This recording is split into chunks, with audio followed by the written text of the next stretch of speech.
is Michael Leahy of the Irish Freedom Party. One of the issues that we find to be terribly important is that there now urgently needs to be an inquiry at this remove into the activities that took place in this government during the so-called pandemic, during the lockdown. You will, of course, remember that the Irish Freedom Party were the very first registered political party to demand an end to the lockdown. We commenced doing that 3 weeks after it had started. You will, of course, remember that the government, when they introduced it, spoke of 2 to 3 weeks to flatten the curve, and that these measures would be very temporary and were facing an emergency that we didn't fully understand. Of course, now many of the principal actors in the lockdown saga are beginning to distance themselves from it. The rats are beginning to jump from the sinking ship. I think inevitably, with the spike we're witnessing in deaths, questions are going to be asked at long last. The questions that we asked 3 years ago are going to be asked about how effective the lockdowns were and whether, in fact, they did more harm than good. We warned at the time that they would do more harm than good, that the lack of cancer care and so on and so forth, and the impact that it would have on the mental health of many people, the elderly people in hospitals who were denied access to visitors. This would have a very ugly and destructive effect, which would in fact be far worse than the effects of the COVID. Even within 3 to 4 weeks, it became clear that COVID was not the rampant virus such as the Spanish influenza of 100 years before, and it was not nearly so dangerous. The speech recently delivered, so it was delivered some 4 months ago by Martin Cormacan of NPHET, does certainly seek to distance him from some of the decisions that were made, and he may indeed have been a voice for reason within NPHET at the time. It's a pity he didn't make his misgivings public at the time. If he had done so, they might have had some impact. It's a pity he didn't resign, and it's a difficult situation for anybody to be in when they are being outvoted. But when it's a matter of such really national emergency, when serious damage is being inflicted on people and lives are being destroyed and people are being unnecessarily killed, and I think that's really what we're going to find out, or what we may find out from the inquiry, then I think resignation may well be the only option, even though, of course, resignation in the face of government panic and in the face of the mass hysteria that government deliberately engendered does have dreadful consequences for the person who's courageous enough to do so.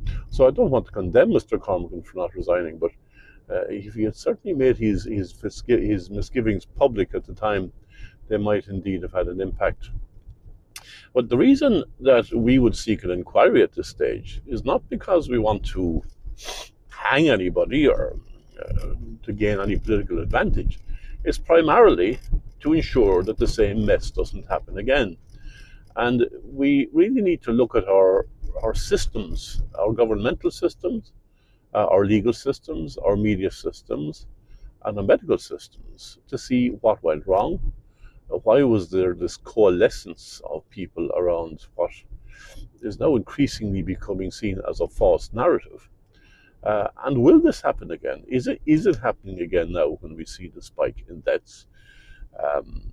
Excuses are being trotted out by the present Taoiseach, just as excuses were trotted out by the last Taoiseach about death numbers, and this deliberate confusion was created during the lockdown in relation to those who had died from COVID and those who had died with COVID, and words were used in a quite dishonest way in order to frighten the pants off people, in the words of Matt Hancock. Very interesting to see the emails and WhatsApp messages that have been released from Matt Hancock. I have no doubt that a similar mentality was operating in our government as it was operating in governments throughout the West. The issue was not dealing with the truth. The issue was not dealing with facts or reality. The issue was how to scare the living daylights out of people, how to get them to do what you wanted them to do. Well, that's not the function of government. The function of government is to decide what is the right thing to do in a health emergency. But they didn't do that. They accepted the word of a non-elected committee under the aegis of NPHET, people who weren't really qualified to make these decisions, even though they're medical doctors, their level of skill and competence in the whole matter of pandemic is very, very questionable indeed. But they came to certain conclusions, they made certain recommendations, and they became more than recommendations. The government used to wait on a weekly basis to see what Dr. Tony Holohan would let them do. And this is a direct reversal of the process of government. The government must be holistic. Government must take a variety of factors into account. There is nothing more dangerous, as the English historian David Starkey recently said, than government by the single issue committee. And NPHET became something of a single issue committee. It decided it wanted to kill the virus. We had the absurd suggestion by many, many leading medical people that there was to be zero COVID, a clear impossibility, had never been tried with any virus before. And the only way to do this was to inflict appalling misery and suffering and destruction on the people. And they were able to get away with it because government hid behind the single issue committee. They hid behind the medicine, or they hid behind the science.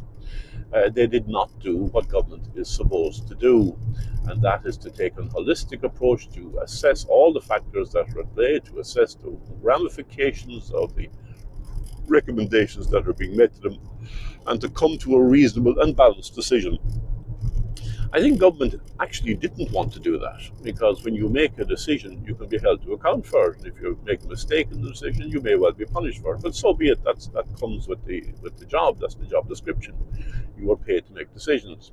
Government didn't do that. They mandated NPHET, they subcontracted NPHET to make their decisions for them, and then used NPHET as an excuse for carrying out a draconian, first of all, a draconian attack against civil and religious liberty, and secondly, an attack against our economy, or the imposition of economic restrictions that have had that are still having very, very serious long-term implications for our society. The medical profession also has a great deal to answer for.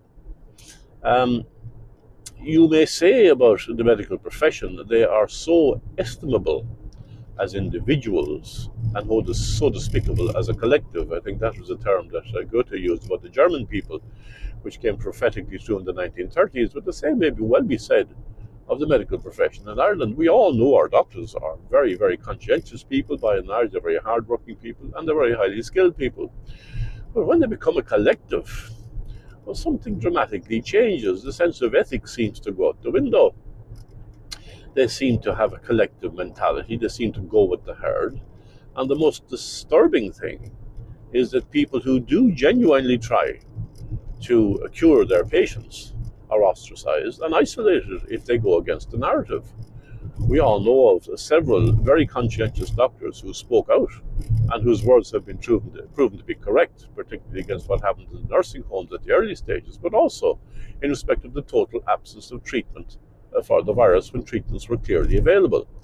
And one must question to what extent the medical council, to what extent the overall medical profession was in hock to the pharmaceutical industry, who wanted to promote only one possible cure, and that was vaccination. If we have an inquiry, the question is who is competent or who is trustworthy to carry it out. Because I think there may be many doctors who would be competent to carry it out, but can they be trusted? I really question that. And the medical profession has put itself in a situation where, far from being a profession that was always trusted by the people, you really now have to question, can you believe what they tell you? And you have to question whether they have motivations that they're not telling us about.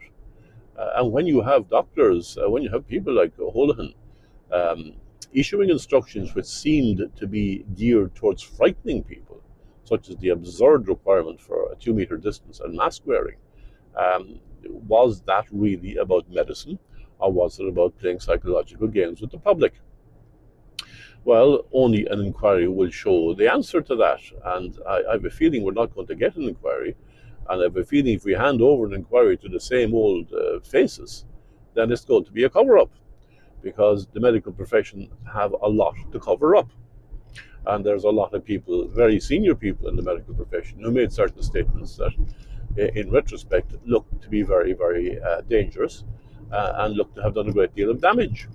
So I really don't think you're going to get a competent inquiry carried out by somebody like the Medical Council. I'm not sure who should carry it out. There are doctors there who have the competence, and there are lawyers there who have the competence, and they should form the basis of such an inquiry. I think any such inquiry must also call into question the role of the media and their absolute compliance with the government narrative and with the NPHET narrative. They never question it, despite the fact that there are many reasons to question it. They never questioned the idea of letting elderly people die on their own, letting very seriously sick people die without visitors.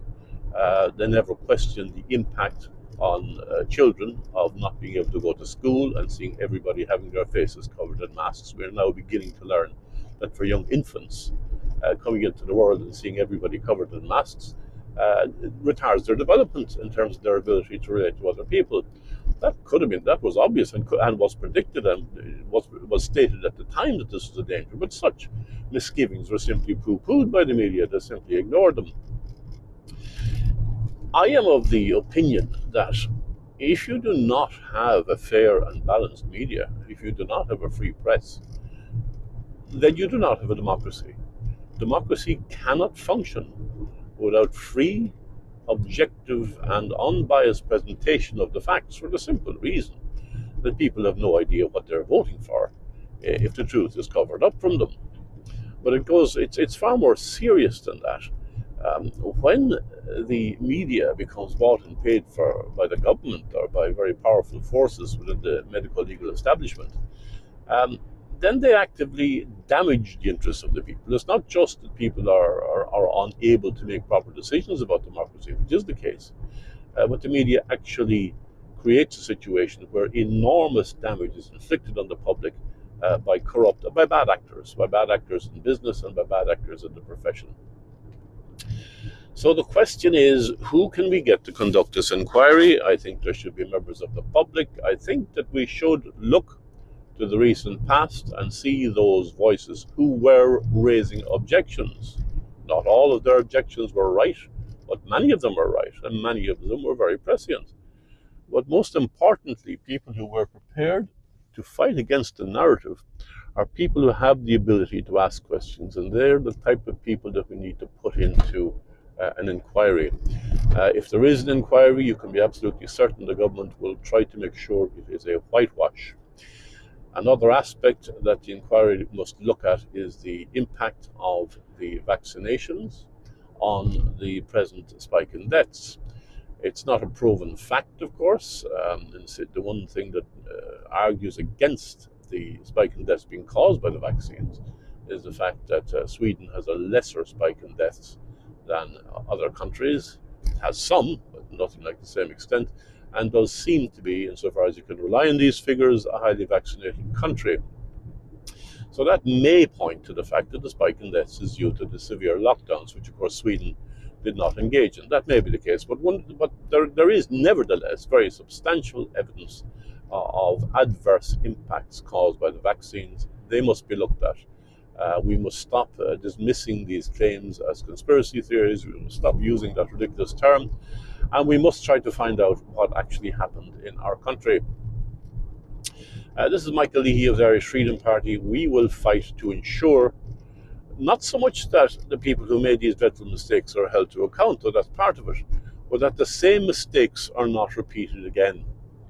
So thank you for listening, and consider the Irish Freedom Party when you next come to vote, which will be within the next 18 months. Thank you.